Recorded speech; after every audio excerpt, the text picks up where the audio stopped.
सहनाववतु सहनौ भुनक्तु सह वीर्यं करवावहै तेजस्विनावधीतमस्तु मा विद्विषावहै। ओम शांति शांति शांतिः। अखण्डमण्डलाकारं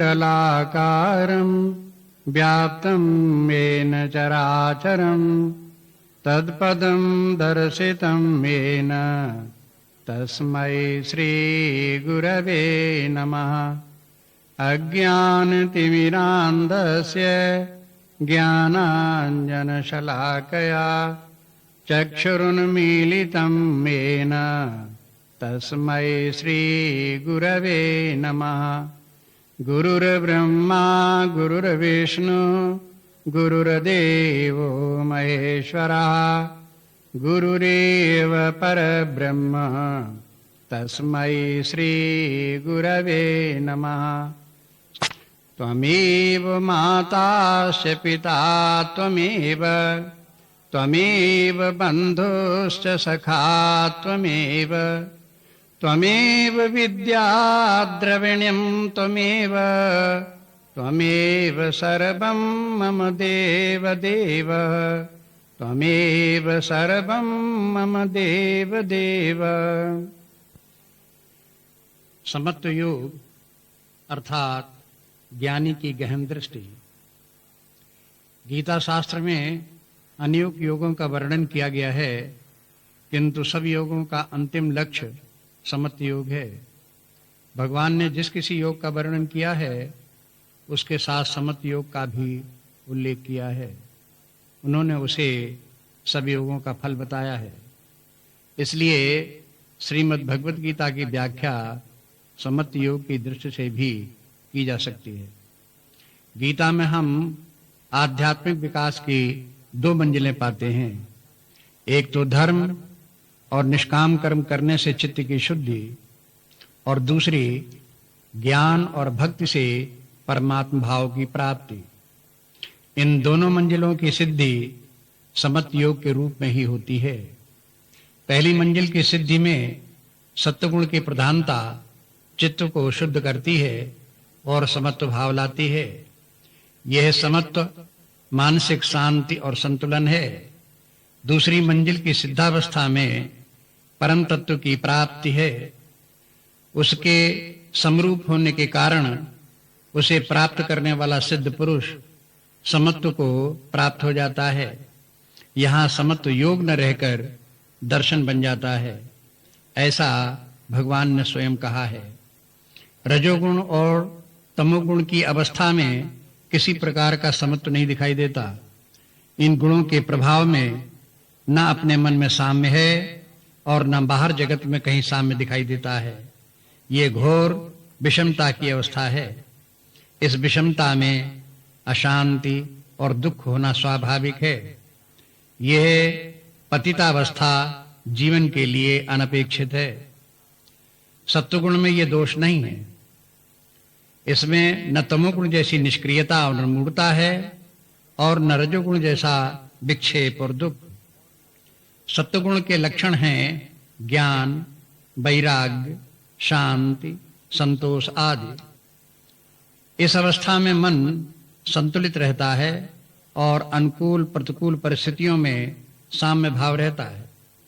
भगवान ने नीचे लिखे श्लोक में सत्वगुण के कई सुंदर लक्षणों के साथ उसमें अनुभूत होने वाले साम्य भाव का भी वर्णन कर दिया है। मुक्त संगो न हम्बादी धृत्युत्साह समन्वितः सिद्ध सिद्धयोर निर्विकारः कर्ता सात्विक उच्यते।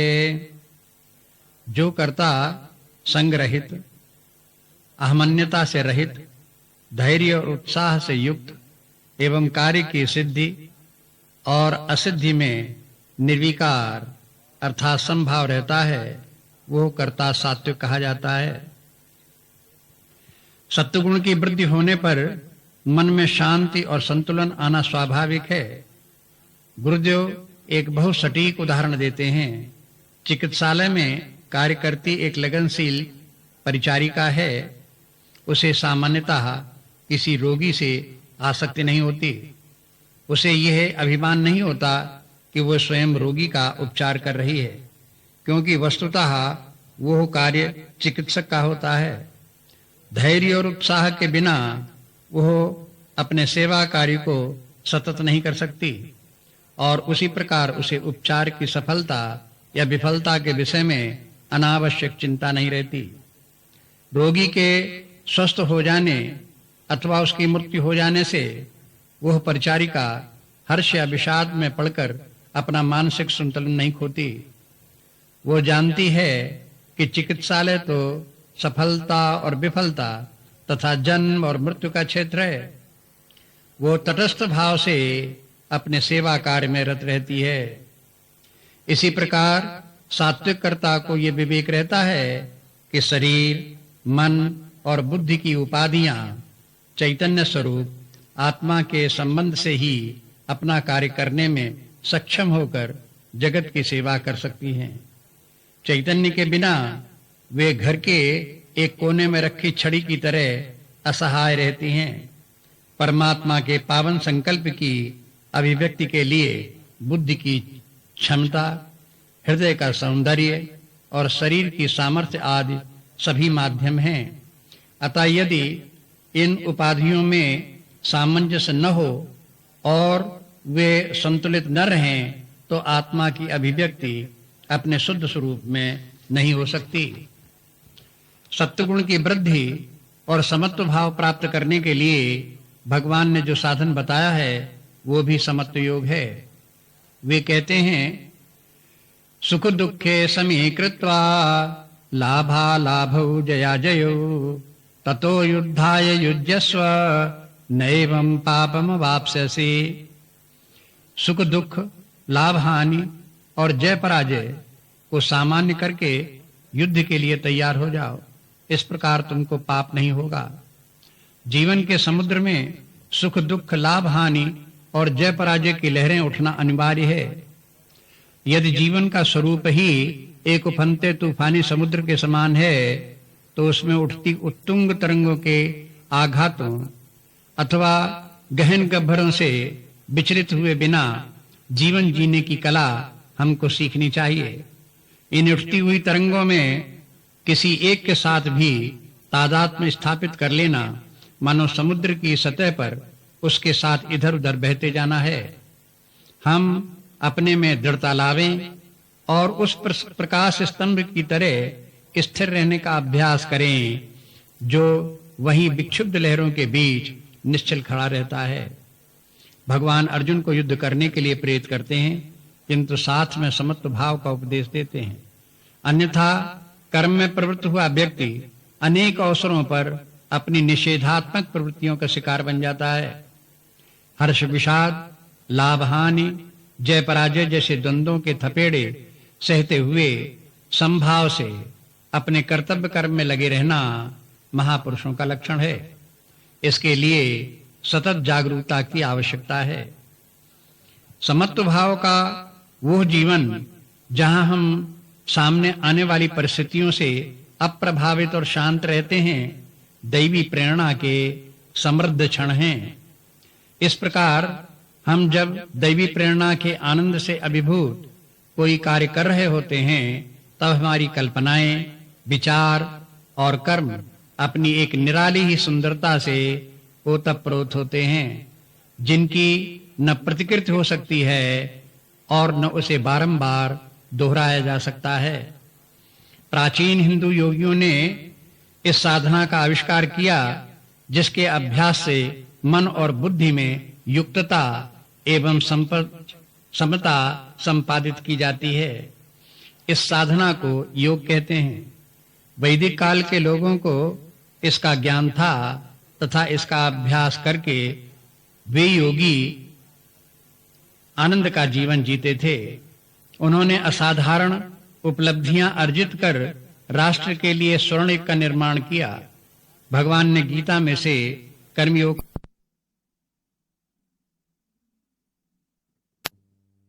और उसका विस्तृत वर्णन किया। कर्मयोग में निहित मुख्य तत्व समत्व ही है। उसका उल्लेख करते हुए भगवान कहते हैं, योगस्था कुरु कर्माणि संगम त्यक्त्वा धनंजय सिद्ध्य सिद्धयो समो भूत्वा समत्वम योग उच्यते। अर्थात हे धनंजय, आसक्ति को त्याग कर तथा सिद्ध और असिद्ध में संभाव होकर योग में स्थित हुए तुम कर्म करो, यह समत्व ही योग कहलाता है। सकाम कर्म में कर्म के फल की कामना होती है, उसमें आसक्ति रहती है और मन उसका आश्रय स्वीकार करता है। कर्म का फल अनेक कारणों पर निर्भर होने के कारण हम जैसा फल चाहते हैं वैसा कभी मिलता है, कभी नहीं मिलता। मिलता है तो कभी जल्दी, कभी देर में, और कभी थोड़ा और कभी अधिक। इसलिए कर्म फल पर आश्रित मन जब जैसा फल चाहता है वैसा न मिलने पर व्याकुल होता है और उसकी शांति भंग हो जाती है। इस दोष से बचने के लिए अपना नियत कर्म तो उत्साह पूर्वक करना चाहिए, किंतु कर्म फल का दुराग्रह किए बिना मन को उससे अनासक्त रखने का अभ्यास करना चाहिए। ऐसा करने से कर्म फल में सफलता या विफलता कुछ भी प्राप्त हो, किंतु मन में संभाव बना रहेगा। यदि कर्म करते समय और अंत में उसका फल प्राप्त होने पर समत्व भाव बना रहता है तो समझ लें कि मनुष्य कर्मयोग करने में सफल हो गया। इस प्रकार समत्व भाव से निरंतर कर्मयोग करने से वासनाओं में परिवर्तन आता है। तमोगुणी और रजोगुणी वासनाएं नष्ट होकर सत्वगुणी वासनाएं बढ़ती हैं। उनके प्रभाव में मन शांत और संतुलित रहने का अभ्यस्त हो जाता है। ऐसा मन स्वभावतः प्रसन्न रहता है। इस प्रसन्नता के लिए मनुष्य को कर्मयोग का अभ्यास करना चाहिए। इसके अतिरिक्त समत्व भाव से किया गया कर्म बंधनकारी भी नहीं होता। भगवान कहते हैं, यदृच्छा लाभ संतुष्टो द्वंद्वातीतो विमत्सरः समः सिद्धाव सिद्धौ च कृत्वापि न निबध्यते। अर्थात यदृच्छा अपने आप जो कुछ प्राप्त हो उसमें ही संतुष्ट रहने वाला, द्वंद्वों से अतीत और मत्सर से रहित, सिद्ध और असिद्ध में संभाव वाला पुरुष कर्म करते हुए भी बंधन में नहीं पड़ता। ये भी कर्मयोग के स्तर का ही समत्व भाव है। कर्म की सफलता और विफलता में संभाव बनाए रखने का कर्मयोग ही होता है और उसकी दिव्यता अनुभव में आती है। संभाव बनाए रखने के लिए पहले भगवान ने कर्म फल में अनासक्ति की आवश्यकता बताई थी। यहाँ वो अनासक्ति को अधिक स्पष्ट करने के लिए 3 सूत्र देते हैं। कर्म के फलस्वरूप अपने आप जो कुछ प्राप्त हो उसमें संतुष्ट रहे। अपनी ओर से उससे अधिक की कामना न करना कर्म फल में अनासक्ति है। कर्म फल को स्वीकार न करना अनासक्ति नहीं है। द्वंद्वों में न फंसकर उनसे ऊपर रहना भी कर्म फल की अनासक्ति है। हर्ष विषाद, लाभ हानि, जय पराजय आदि द्वंद्व हैं। ये सब कर्मों के ही फल हैं। मत्सर ईर्ष्या है। दूसरों का कर्म फल अधिक मानकर अपने कर्म फल को कम समझकर असंतुष्ट होना ईर्ष्या है। अपने कर्म फल में अनासक्ति रहने पर यही ईर्ष्या भी नहीं हो सकती। अपने कर्म की सिद्धि या सिद्धि में संभाव रखने के लिए इन तीनों साधनों का अभ्यास किया जा सकता है। समत्व भाव आने पर कर्म योग पूरा हो जाता है। सत्वगुणी व्यक्ति एक श्रेष्ठ पुरुष है, किंतु वो भी गुणों के अधीन होता है। इसलिए 14वें अध्याय में भगवान सत्वगुण को भी बंधनकारी घोषित करते हैं। तत्र सत्वं निर्मलत्वात् प्रकाशकम् अनामयम् सुख संगेन बध्नाति ज्ञान संगेन चानघ।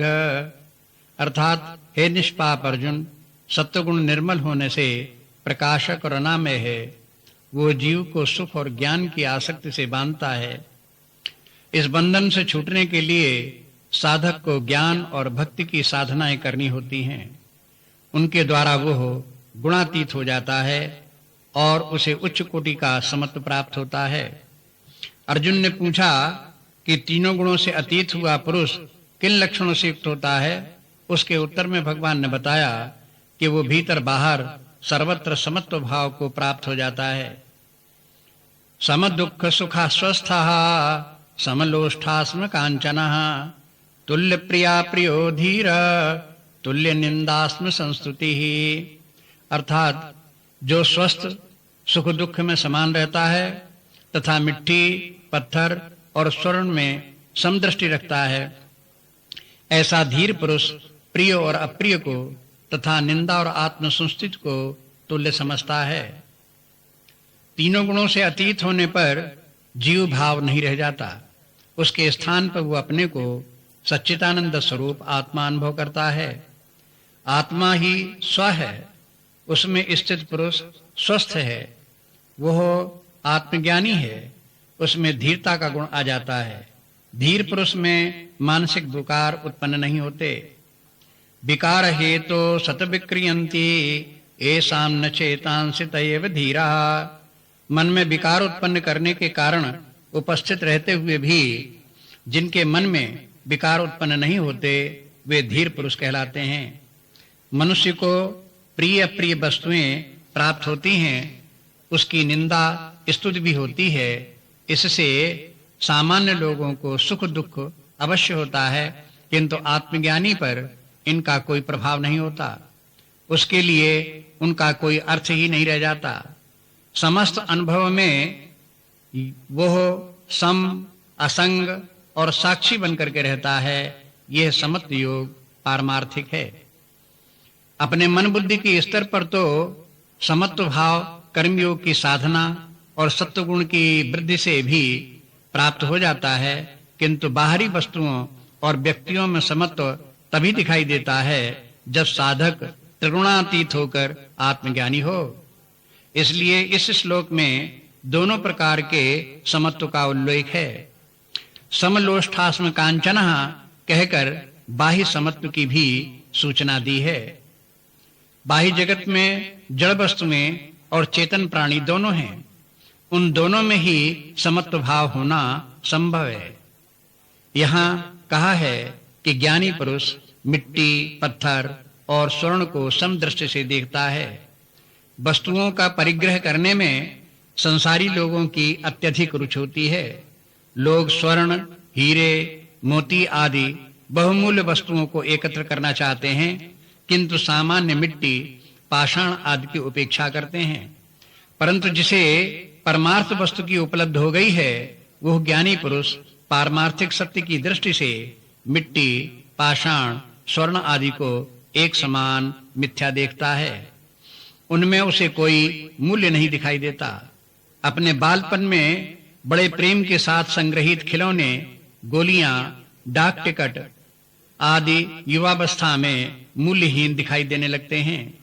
जागने पर स्वप्न की संपत्ति मिथ्या समझकर उपेक्षित कर दी जाती है। इसी प्रकार वह शत्रु मित्र आदि में भी समदृष्टि प्राप्त कर लेता है। मानापमानयोस्तुल्यो तुल्यो मित्रारपेक्षयो सर्वारंभ परित्यागी गुणातीतः स उच्यते। अर्थात जो मान और अपमान में सम है और शत्रु तथा मित्र के पक्ष में भी सम है, ऐसा सर्वारंभ परित्यागी पुरुष गुणातीत कहा जाता है।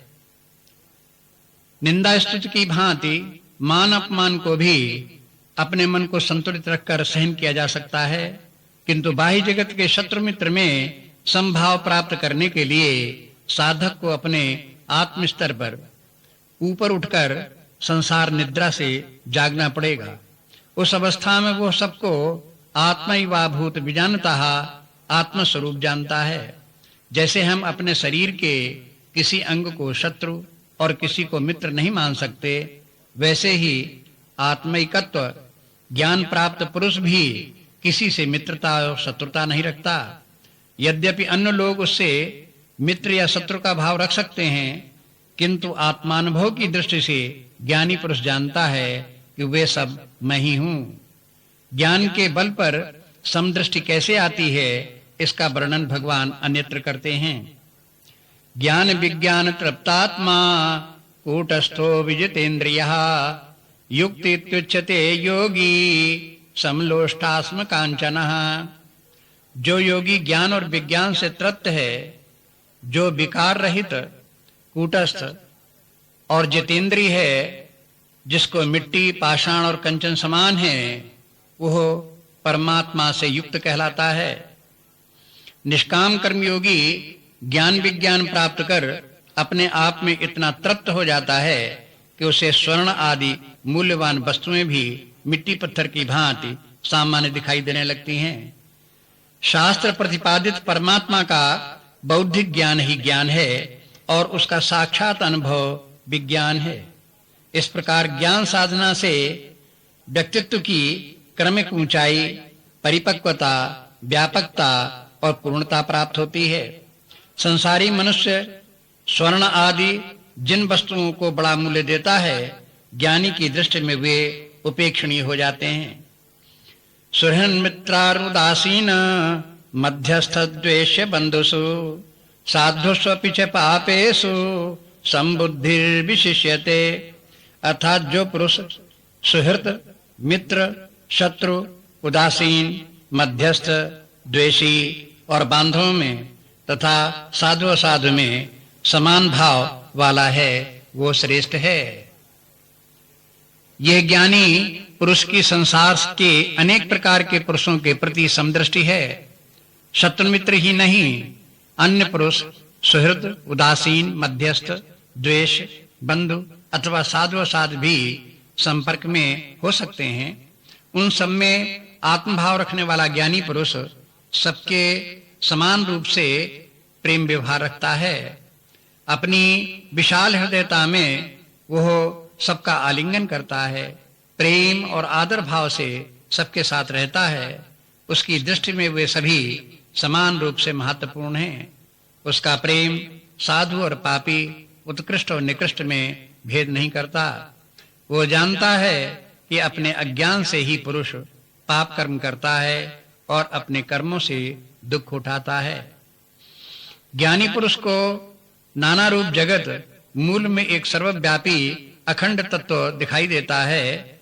उसकी समता के कारण उसे नाना प्रकार के मनुष्यों में ही नहीं परंतु सभी प्राणियों में समदृष्टि प्राप्त हो जाती है। उसका उल्लेख करते हुए भगवान कहते हैं, विद्या विनय संपन्ने ब्राह्मणे गविहस्तिनि शुनि चैव स्वपाके च पंडितः समदर्शिनः। अर्थात ज्ञानी जन विद्या और विनय से संपन्न ब्राह्मण तथा हाथी, गाय, स्वान और चांडाल में भी समतत्व को देखते हैं। अज्ञान से आच्छादित बुद्धि में विषय दृष्टि रहती है। उसमें भले बुरे, साधु असाधु, शत्रु मित्र, श्रेष्ठ निकृष्ट आदि का भेद दिखाई देता है और अपने अंदर निंदा स्तुति, मान अपमान, लाभ हानि, जय पराजय आदि द्वंद्वों से सुख दुख भी होता है। समस्त संसार की यही गति है। किंतु ज्ञान निर्धूत कल्मषाः, जिनका के भेद उत्पन्न करने वाला अज्ञान जन्य कल्मष ज्ञान के पवित्र जल से धुल गया है, वे अपने व्यक्तित्व की उस ऊंचाई पर पहुंच जाते हैं जहां से उन्हें जगत के समस्त भेद अर्थहीन दिखाई देते हैं। विद्या विनय से संपन्न ब्राह्मण और चांडाल में ही उसे समत्व नहीं दिखाई देता, वरन उसके साथ गाय, हाथी, कुत्ते आदि सब प्राणियों में भी वही एकत्व अनुभव में आता है। यह समत्व भाव कोई मानसिक व्यायाम नहीं, वरन आंतरिक दृष्टि पर पड़े पर्दे का निवारण है। उसके फलस्वरूप उसे शुद्ध दृष्टि प्राप्त होती है और सत्य का दर्शन होता है। ज्ञान के विभिन्न लक्षण बताते हुए भगवान समचित्तत्व को भी उसका लक्षण निर्दिष्ट करते हैं। असक्ति ही अनभिष्वंगः पुत्रदार ग्रहादिषु नित्यं च समचित्तत्वम् इष्टानिष्टोपपत्तिषु। अर्थात अनासक्ति तथा पुत्र पत्नी ग्रह आदि में अनभिष्वंग तादात्म्य का अभाव और इष्ट तथा अनिष्ट की प्राप्ति में समचित्तता, ये सब ज्ञान कहा गया है। ये सब ज्ञान प्राप्ति के साधन हैं तथा ज्ञानी के लक्षण भी हैं। जैसे विवेक, वैराग्य आदि ज्ञान प्राप्ति के साधन कहे गए हैं, वैसे ही इष्ट अनिष्ट की प्राप्ति में समचित्तता भी एक साधन है। वैराग्यवान व्यक्ति में इस गुण का आना स्वाभाविक है। परमात्मा का ज्ञान हृदय में प्रकाशित होने पर बाहर भीतर का समस्त द्वैत और विषमता नष्ट हो जाती है। इसलिए भगवान कहते हैं, यहैव तैर्जितः सर्गो येषां साम्ये स्थितं मनः निर्दोषं हि समं ब्रह्म तस्मात् ब्रह्मणि ते स्थितः। अर्थात जिनका कि मन समत्व भाव में स्थित है, उनके द्वारा यहीं पर सर्ग जीत लिया गया है, क्योंकि ब्रह्म निर्दोष और सम है, इसलिए वे ब्रह्म में ही स्थित हैं। वेदांत के अनुसार जीव अज्ञान निद्रा में सो रहा है और उसे संसार का दीर्घ स्वप्न दिखाई देता है। वह गर्मी सर्दी, लाभ हानि, जय पराजय, निंदा स्तुति, मान अपमान से सुखी दुखी होता है। यह उसकी विषम स्थिति है। सागर की तरंगों में पड़े लकड़ी के लट्ठे के समान वो हर्ष विषाद के थपेड़े खाया करता है। इसके बाहर निकलकर आत्मज्ञान की दृढ़ भूमि पर आने के लिए उसे वैराग्य और विवेक का सहारा लेना होगा और अपने को हर्ष विषाद के थप्पड़ों से बाहर निकालना होगा।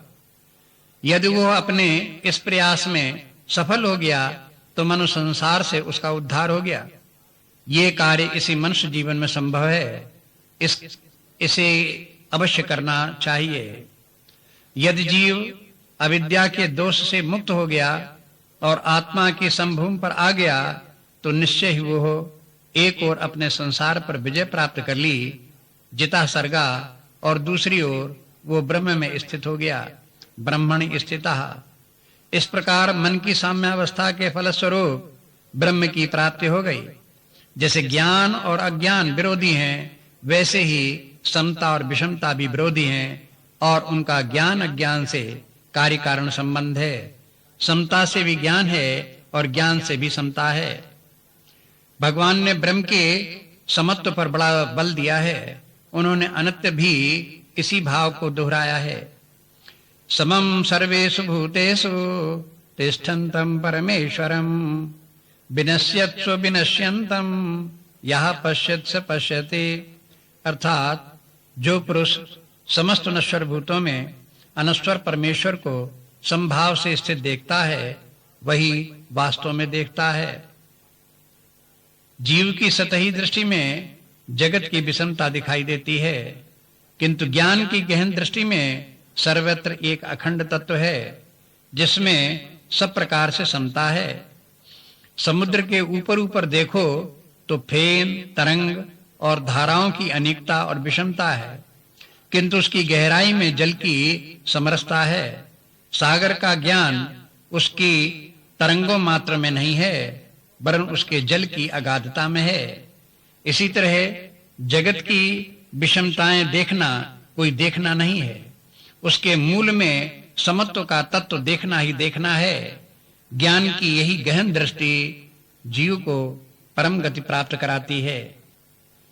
समम पश्यन्नि सर्वत्र समवस्थितम ईश्वरम न हि नस्ति येनात्मानं ततो याति पराम गतिम। अर्थात निश्चय ही जो पुरुष सर्वत्र संभाव में स्थित परमेश्वर को समरूप से देखता है, वह अपना विनाश स्वयं नहीं करता, बल्कि परम गति को प्राप्त होता है। यहाँ भगवान फिर कहते हैं कि ईश्वर सम है और सर्वत्र समान रूप से व्याप्त है। उसे कोई देखता है और कोई नहीं देखता। जो उस परमात्मा की ओर ध्यान नहीं देता, उसके समत्व का अनुभव नहीं करता, उसे केवल जगत की विषमता दिखाई देती है। उस विषमता में अटका हुआ अज्ञानी पुरुष स्वयं अपनी हानि करता है। लाभ हानि, निंदा स्तुति आदि द्वंद्वों के थपेड़े खाकर दुखी सुखी होना ही अपना विनाश है। यही अपनी अधोगति और पशुता का जीवन है। इस दुर्दशा से बचने के लिए समदृष्टि रखने का अभ्यास करना चाहिए। यदि परमात्मा का अनुभव न हो तो भी शास्त्र प्रमाण से अपनी बुद्धि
निंदा स्तुति आदि द्वंद्वों के थपेड़े खाकर दुखी सुखी होना ही अपना विनाश है। यही अपनी अधोगति और पशुता का जीवन है। इस दुर्दशा से बचने के लिए समदृष्टि रखने का अभ्यास करना चाहिए। यदि परमात्मा का अनुभव न हो तो भी शास्त्र प्रमाण से अपनी बुद्धि में स्वीकार करना चाहिए कि परमात्मा सर्वत्र समभाव से स्थित है और उसी की प्रधानता है। जगत की विषमता गौण है। इस प्रकार का अभ्यास करते रहने से अंतर का कलमश दूर होगा और बादलों के छटने पर सूर्य के प्रकाशित होने के समान अपना परमात्मा स्वरूप प्रकट होगा। इस अवस्था को प्राप्त कर लेना ही परम गति है। समरूप परमात्मा का वर्णन गीता में अनेक स्थानों में आया है।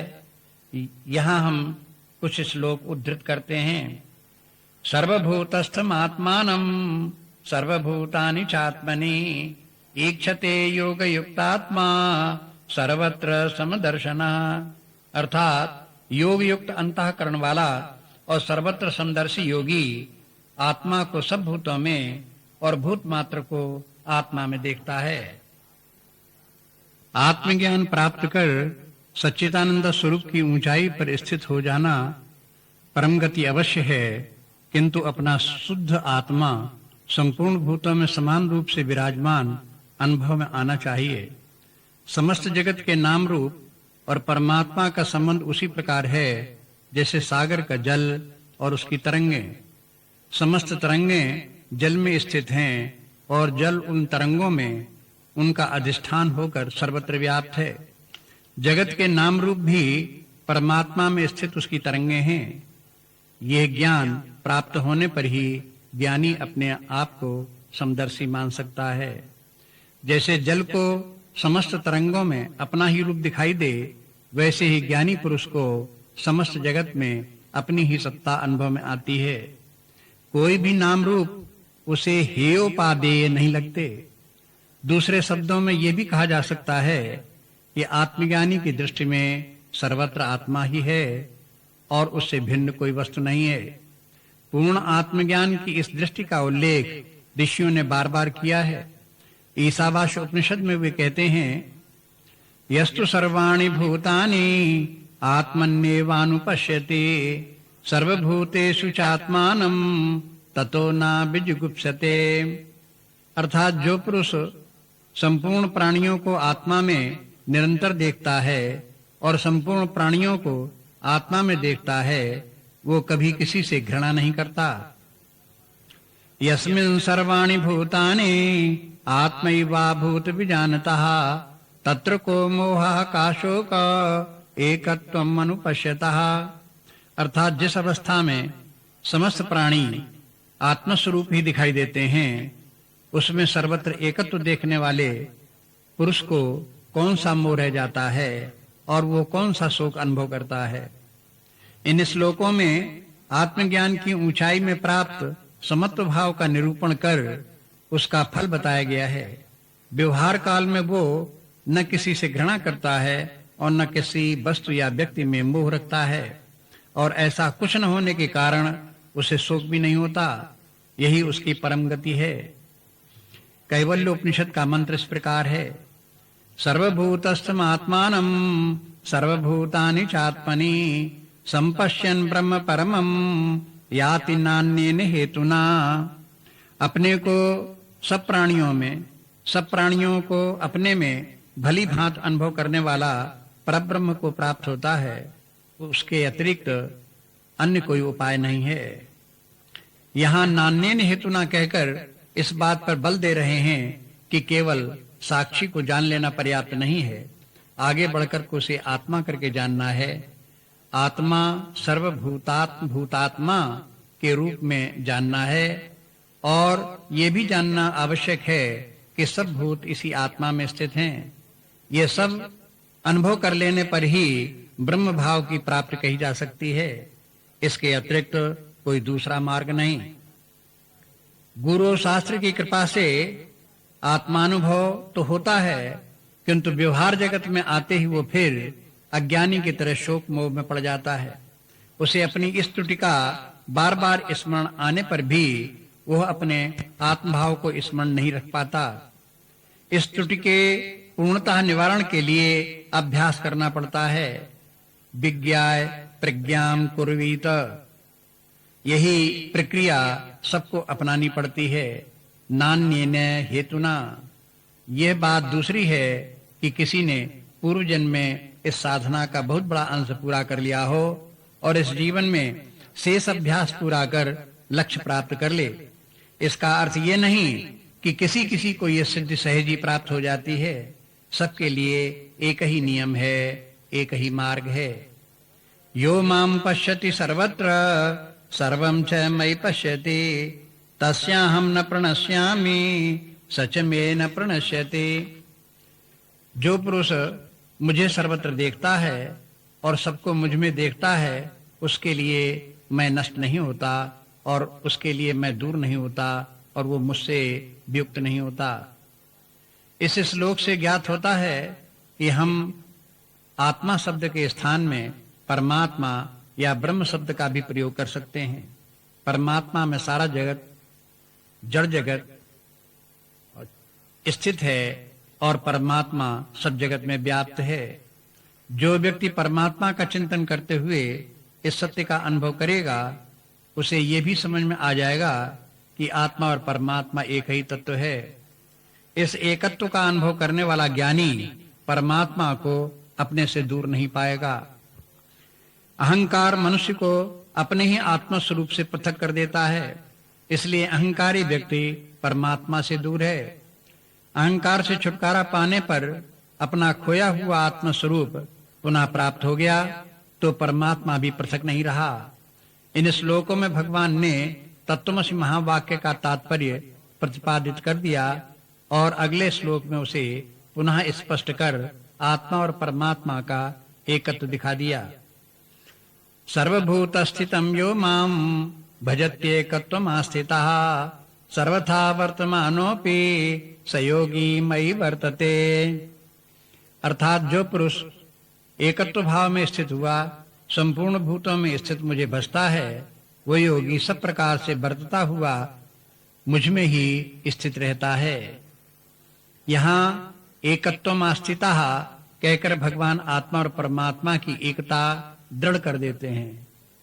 भज धातु का अर्थ है खोजना, अतः जो पुरुष संपूर्ण भूतों में स्थित परमात्मा को खोज लेता है, वो परमात्मा से एकत्व भी प्राप्त कर लेता है। परमात्मा सर्वत्र है और सबके हृदय में विद्यमान है, किंतु उसे खोजना पड़ता है। जो पुरुष ऐसा नहीं करते, वे परमात्मा से दूर रह जाते हैं और अभावों की दुनिया में भटकते फिरते हैं। समाहित चित्त योगी ही परमात्मा में रुचि रखते हैं और उसे खोजने में सफल भी होते हैं। वे समरूप परमात्मा को पाकर अपने चित्त में समत्व स्थापित कर लेते हैं। इस श्लोक का मुख्य प्रयोजन ये दर्शाना है कि आत्मज्ञानी पुरुष को समाज से दूर हिमालय की किसी गुफा में वास करना आवश्यक नहीं है। वो जीवन के समस्त सामान्य व्यवहार करता हुआ शांत और प्रसन्नता से शेष जीवन जी सकता है। आत्मौपम्येन सर्वत्र समं पश्यति अर्जुन सुखम वा यदि वा दुखम स योगी परमो मतः। अर्थात हे अर्जुन, जो पुरुष अपने समान सर्वत्र सम देखता है, चाहे वो सुख हो या दुख, वो परम योगी माना गया है। सर्वात्म भाव को प्राप्त ज्ञानी पुरुष का व्यवहार में समत्व भाव यही है कि वह अन्य के सुख एवं दुख को इस प्रकार समझता है जैसे वो उसके अपने ही हों। नीति शास्त्र में इसे नैतिक नियम माना गया है। तिलक जी के मतानुसार इस श्लोक में नैतिकता को वेदांत का आधार प्राप्त हुआ है। समचित्त आत्मज्ञानी व्यवहार में स्वभावतः नैतिक होगा। अहंकार और स्वार्थ में मनुष्य अपने को महत्व देता है तथा अन्य लोगों को तुच्छ समझता है। आत्मभाव से सर्वत्र एकत्व का दर्शन करने वाले सिद्ध व्यक्ति को ही भगवान ने परम योगी माना है। जो समाज को देता अधिक है और लेता कम है, प्रेम उसका श्वास है और करुणा उसकी जीविका। भक्ति शास्त्र में भी समत्व बुद्धि को भक्ति का साधन और पराभक्ति का लक्षण स्वीकार किया गया है। सन्नेमेन्द्रियग्रामं सर्वत्र समबुद्धयः ते प्राप्नुवन्तु मामेव सर्वभूतहिते रताः। अर्थात इंद्रिय समुदाय को सम्यक प्रकार से नियमित रखकर सर्वत्र संभाव वाले भूत मात्र के हित में रत भक्त मुझे ही प्राप्त होते हैं। यहाँ परमात्मा को पाने के 3 मुख्य साधन कहे गए हैं। इंद्रिय संयम, हर परिस्थिति में मन को संतुलित रखना और भूत मात्र के हित में रत रहना। सामान्य रूप से मन और इंद्रियां विषय सुख पाने के लिए संसार की ओर भागती हैं। उस दिशा में परमात्मा मिलने वाला नहीं है। हमें संसार की ओर से मुख मोड़कर विपरीत दिशा में चलना होगा। इसके लिए इंद्रिय संयम करना होगा।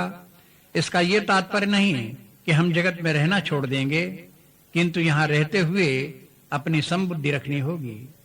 यह आशा रखना व्यर्थ है कि ये जगत सदा सर्वत्र हमारे मनोनुकूल ही बना रहेगा। हम अपनी इच्छा के अनुसार उसे आदर्श रूप भी नहीं दे सकते। यह सर्वथा असंभव है। इसलिए ऐसे परिवर्तनशील और विकारी जगत में व्यवहार करते समय अपने अपने मन संतुलित बनाए रखने का अभ्यास करना होगा। दृष्टि के समक्ष मन में विकार या विक्षेप उत्पन्न करने वाले विषयों या परिस्थितियों के होने पर भी जो पुरुष अपना संतुलन नहीं खोता वही समबुद्धि कहलाता है। असाधु या दुर्गुणी व्यक्ति के संपर्क से हमारे मन में विक्षेप हो सकता है, किंतु उस अवस्था में भी अपने को संतुलित रखकर उसकी सहायता करनी चाहिए। जैसे मानसिक रोग का उपचार करने वाला डॉक्टर रोगी के दुर्व्यवहार को सहन करता हुआ उसका उपचार करता है, वैसे ही दुर्गुणी पुरुष के दुर्गुणों को दूर करने के लिए उसकी सेवा करते रहें। इस प्रयास में भले ही उसका कोई विशेष सुधार न हो, किंतु भगवान आश्वासन देते हैं कि साधक को परमात्मा की प्राप्ति हो जाएगी। जब तक मनुष्य शरीर धारण किए जीवित रहता है, तब तक उसके लिए ये सर्वथा असंभव है कि वो नित्य निरंतर समाधि में ही बैठा रहे। जगत के साथ उसे सामान्य व्यवहार करना ही होगा। उस समय उसे अथक प्रयत्न से प्राणी मात्र की सेवा करनी चाहिए। यह तो आध्यात्मिक विकास का लक्षण ही है। समोहम सर्वभूतेषु न मे द्वेष्यस्तु न प्रियः ये भजन्ति तु मां भक्त्या मयि ते तेषु चाप्यहम्। अर्थात मैं समस्त भूतों में सम हूँ, न कोई मुझे अप्रिय है और न प्रिय, परंतु जो मुझे भक्ति भाव से बसते हैं वे मुझ में और मैं उनमें हूँ। परमात्मा का स्मरण चिंतन करते समय याद रखना चाहिए कि यह सब प्राणियों के लिए समभाव रखता है। वो किसी से राग द्वेष नहीं रखता। परमात्मा को पाने के लिए यही गुण अपने में विकसित होना चाहिए। हम भी किसी से राग द्वेष न रखें, सबके साथ समभाव रखें। ऐसा करने से एक दिन हम परमात्मा से मिलकर एक हो जाने के अधिकारी हो जाएंगे। हमारी कलुषित उपाधियां दूर हो जाएंगी। मयि ते तेषु चाप्यहम् का यही तात्पर्य हुआ। परमात्मा भाव प्राप्त भक्तों में तो समत्व का विशेष लक्षण देखा ही जाता है। अद्वेष्टा सर्वभूतानां मैत्रः करुण एव च निर्ममो निरहंकारा समदुःख सुखक्षमी। अर्थात भूत मात्र के प्रति जो द्वेष रहित है तथा सबका मित्र और करुणावान है, जो ममता और अहंकार से रहित है, सुख दुख में सम और क्षमावान है, वो भक्त मुझे प्रिय है। ये सब भक्ति प्राप्त करने के साधन हैं और भक्ति प्राप्त होने पर भक्ति के लक्षण भी हैं। भगवान का भक्त सुख दुख में समभाव रखता है। गुरुदेव कहते हैं कि वो किसी के द्वारा अपशब्द कहे और पीड़ित किए जाने पर भी अविकारी भाव से रहता है, एवं शरीर धारण मात्र के लिए भी वस्तुओं के न होने पर वो सदा संतुष्ट एवं निजानंद में मग्न रहता है। समः शत्रौ च मित्रे च तथा मानापमानयो शीतोष्ण सुख दुखेषु समः संग विवर्जितः। अर्थात जो पुरुष शत्रु और मित्र में तथा मान और अपमान में सम है, जो शीत उष्ण सुख दुख आदि द्वंद्वों में सम है और आसक्ति रहित है, वो भक्त मुझे प्रिय है। समता का प्रश्न तभी आता है जब कहीं विषमता हो। शत्रु मित्र, मान अपमान, गर्मी सर्दी, सुख दुख आदि विषमताएं हैं। इनके उपस्थित होने पर भी अपने मन में समता बनी रहे और व्यवहार भी सब बना रहे, ये दीर्घकालीन आध्यात्मिक साधना के फल हैं। समत्व की इस ऊंचाई पर पहुंचा भक्त भगवान को प्रिय है। वे उसे अपना लेते हैं और अपने आनंद से परिपूर्ण कर देते हैं। तुल्य निंदास्तुतिर्मौनी संतुष्टो येन केनचित् अनिकेता स्थिरमति भक्तिमान में प्रियो नरः। अर्थात जिसको निंदा और स्तुति दोनों ही समान हैं, जो मौनी है, जो किसी अल्प वस्तु से भी संतुष्ट है, जो अनिकेत है, वो हो स्थिर बुद्धि का भक्तिमान पुरुष मुझे प्रिय है।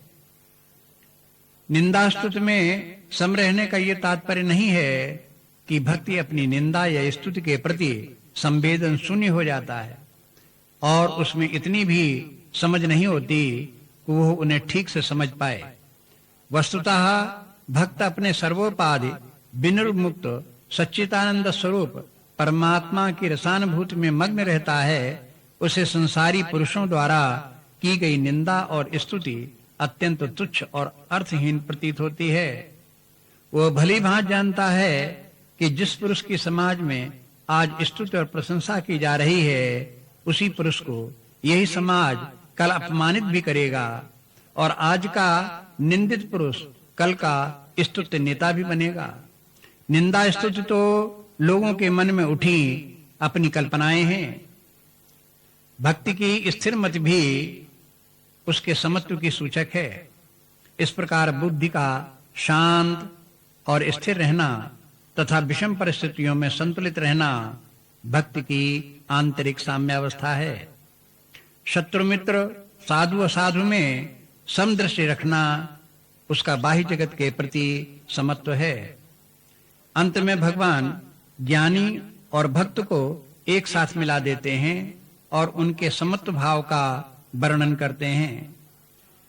ब्रह्मभूतः प्रसन्नात्मा न शोचति न कांक्षति समः सर्वेषु भूतेषु मद्भक्तिं लभते पराम। अर्थात ब्रह्म भाव को प्राप्त साधक स्वतः प्रसन्न रहता है और वो कोई इच्छा या शोक नहीं करता। वो समस्त भूतों के प्रति सम होकर मेरी पराभक्ति को प्राप्त करता है। भगवान के इस कथन से ज्ञात होता है कि साधक अपना आंतरिक विकास करता हुआ अंत में ब्रह्म भाव को प्राप्त हो जाता है। वो अपनी भौतिक उपाधियों से तादात्म्य छोड़कर दिव्य अनंत चेतना से एकीकृत हो जाता है। उसी को वो अपनी सत्ता समझता है। यही अवस्था पराभक्ति की है। पराभक्ति रसस्वरूपा है। कहने का तात्पर्य यह है कि ज्ञानी व्यक्ति को दिव्य आनंद का भी अनुभव होता है। ऐसा सिद्ध पुरुष व्यवहार काल में किसी लौकिक भोग्य वस्तु की कामना नहीं करता। काम्य पदार्थ के न मिलने पर शोक होता है, वो भी उसे नहीं होता। इसलिए वो शोक से निवृत्त हो जाता है। अपने अंतरतम में उसे जिस आनंद का अनुभव हुआ है, उसी से वो सब परिस्थितियों में प्रसन्न रहता है। ये सब लक्षण उसकी आंतरिक समता के ही सूचक हैं। इसके अतिरिक्त वो बाह्य जगत को भी समदृष्टि से देखता है। इसलिए भगवान कहते हैं कि वो समः सर्वेषु भूतेषु होकर सबसे व्यवहार करता है। रामचरितमानस में भी तुलसीदास ने इसी समत्व भाव का प्रतिपादन किया है। उसका आधार भक्ति भावना है। सर्वप्रथम भक्त अपने भगवान से समत्व बुद्धि प्रदान करने की प्रार्थना करता है। मन संभव दारुण दुख दारे दीन बंधु समता विस्तारे अर्थात हे भगवान, आप दीनबंधु हैं, मेरे हृदय में समता का विस्तार करें, जिससे मन का दारुण दुख मिट सके। दुख का कारण विषमता जन्य राग द्वेष है, इसलिए दुख से छुटकारा पाने के लिए मन में समत्व भाव आना चाहिए। दीनबंधु भगवान यदि हमारे मन में भी दीनों के प्रति बंधु भाव उत्पन्न कर दें तो विषमता नहीं रह सकती। तुलसीदास पर भगवान की ऐसी ही कृपा हुई, उन्हें सारे जगत में परमात्मा दिखाई देने लगा। वे कहते हैं, सिया राम मैं सब जग जानी, करहूं प्रणाम जोर जुग पाणी। सारे जगत को मैं सीताराम में जान करके प्रणाम करता हूं, मैं सबके लिए अपने दोनों हाथ जोड़ता हूं। मन में समत्व भाव आने पर जीवन विधान कैसा उत्कृष्ट बनता है, ये देखना हो तो भगवान श्री राम जी का चरित्र देखें। उसमें सर्वत्र समरसता दिखाई देती है। गीता में जिस समत्व योग का निरूपण सिद्धांत रूप में हुआ है, मानस में उसका चित्रण व्यवहारिक रूप में किया गया है। दोनों प्रकार के समत्व योग देखने से ज्ञात होता है कि वो एक मानसिक अवधारणा मात्र नहीं है, वरन वो हमारे व्यावहारिक जीवन का एक यथार्थ भी है।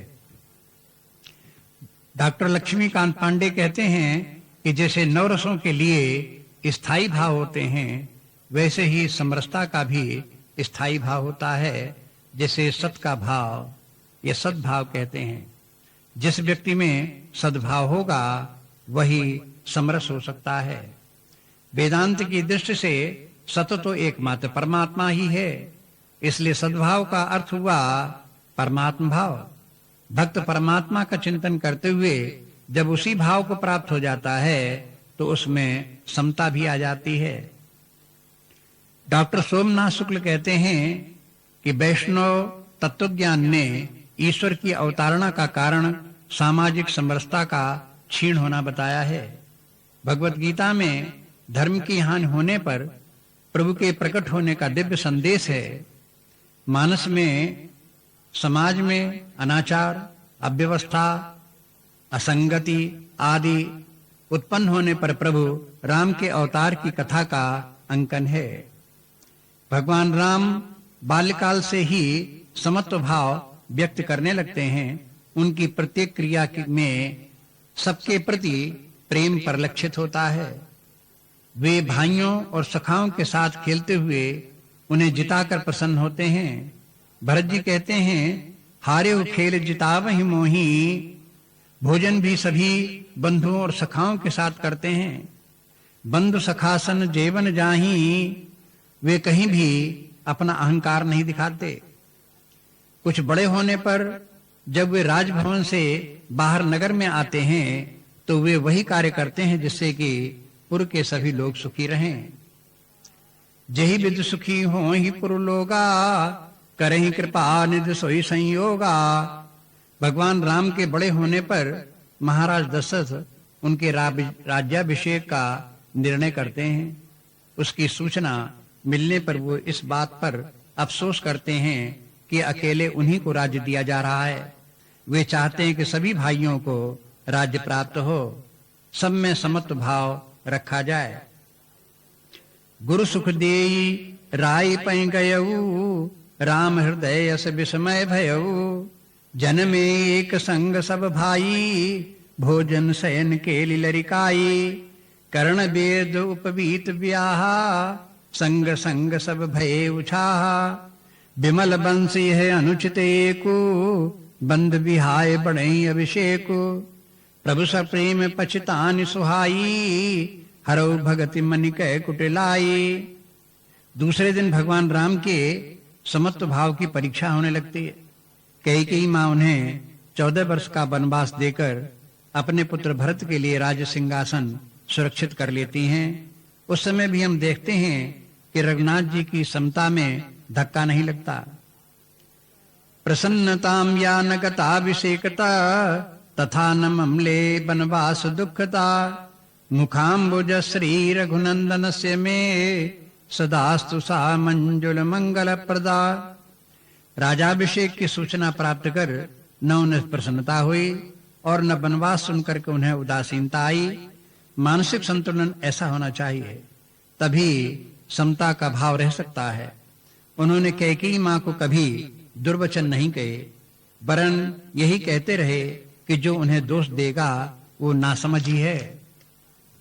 श्रृंगबेरपुर में पहुंचकर राम जी के व्यवहार से सामाजिक समत्व का भाव व्यक्त होता है। निषादराज से मित्रता करना और उन्हें अपने निकट बैठा लेना जाति पात की विषमता को मिटा देता है। केवट से गंगा पार ले जाने के लिए निहोरा करना उसके साथ समता स्थापित कर देता है। रघुनाथ जी सबरी के आश्रम पर जाकर उसका आतिथ्य स्वीकार करते हैं। वह अपनी हीनता दीनता का विस्तृत वर्णन करती है, किंतु श्री राम जी घोषणा करते हैं कि हे भामिनी, मैं तो केवल एक भक्ति का ही नाता मानता हूँ। जाति पाति, कुल धर्म, धन बल, गुण चतुरता, ये सब कुछ मुझे इनसे लेना देना नहीं है। वे सौरी का आतिथ्य पाकर उसके बड़े कृतज्ञ होते हैं। घर गुरु ग्रह प्रिय सदन सासुरे, भई जहां जहां पहुनाई, तहां तहां कह सवरी के फलन की, रुचि माधुरी न पाई। इससे ज्ञात होता है कि विषमताएं केवल भौतिक स्तर पर हैं और वहीं नाना प्रकार के दुख भी हैं। अध्यात्म की गहराई में जहां दिव्य ज्ञान का प्रकाश है और भक्ति की सरसता है, वहां तो सर्वत्र साम्य दिखाई देता है और उस साम्य में आनंद ही आनंद है। निशाचरों के वध में और रावण युद्ध में विषमता आने की शंका होती है, किंतु वो निर्मूल है। विषमता का भाव निशाचरों की ओर से है, किंतु राम जी के मन में वहां भी साम्य भाव है। वे निशाचरों को अपना शत्रु नहीं मानते और उनका अहित भी नहीं चाहते हैं। उनके मन में निशाचरों के प्रति भी सद्भाव है, इसलिए वे रावण को बार बार सावधान करते हैं, न्याय के मार्ग पर चलने का आह्वान करते हैं। उसके ध्यान न देने पर उसका उद्धार करने के लिए भगवान उसे युद्ध में मारकर अपने दिव्य लोक में पहुंचा देते हैं। समत्व भाव के इस जटिल व्यावहारिक रूप को सावधानी से समझना होगा। अयोध्या के राज सिंहासन पर बैठने पर राम राज्य की स्थापना होती है। भगवान राम चक्रवर्ती राजा होते हैं और पृथ्वी पर सर्वत्र सबके हृदय में समत्व भाव आ जाता है। राम राज बैठे त्रैलोका, हर्षित भये गए सब शोका, बैर न कर काहू सन कोई, राम प्रताप विषमता खोई। वर्णाश्रम निज निज धर्म, और निरत बेत पथ लोग, चलहि सदा पावहि सुखहि, नहीं भय शोक न रोग। सब नर करहि परस्पर प्रीति, चलहि स्वधर्म निरत श्रुत नीति। जहां लोगों की बुद्धि भेदों में अटकी है, वहां समानता कैसे आ सकती है? विषमता तो भगवान राम के प्रताप से ही मिट सकती है। उसके लिए भक्ति भाव आना आवश्यक है। इस प्रकार हम देखते हैं कि आध्यात्मिक जीवन का प्रारंभ अंतर्बाह्य समत्व भाव से होता है और वो समत्व योग की साधना से ही आगे बढ़ता है। शम दम वैराग्य आदि इसमें सहायक हैं। साधना काल में प्रयास पूर्वक लाया गया समत्व भाव ज्ञान और भक्ति की पूर्णा में सहज बन जाता है। इस ऊंचाई पर पहुंचकर वो महानतम सभी विषम परिस्थितियों में अपने मन को शांत और संतुलित बनाए रखता है। उसे अपनी गहन दृष्टि से बाह्य जगत में भी परम तत्व की समता दिखाई देती है। वो समस्त जगत को अपना ही रूप जानकर सबसे प्रेम रखता है, किंतु उसकी आसक्ति कहीं नहीं होती। वो समस्त नाम रूपों को अपने में स्थित देखता है, किंतु उनमें उसकी सत्वत्व बुद्धि नहीं रहती। वो समस्त रूप होकर के भी अरूप है। वो सर्वाधिष्ठान होकर के भी भार मुक्त है। वो सबकी सेवा करते हुए भी अकर्ता है। उसकी साम्यावस्था की ये सब विविध रूप ही हैं। ओम पूर्णमदः पूर्णमिदं पूर्णात् पूर्णमुदच्यते पूर्णस्य पूर्णमादाय पूर्णमेवावशिष्यते। ओम शांति शांति शांति। हरि ओम। श्री गुरुभ्यो नमः। हरि ओम।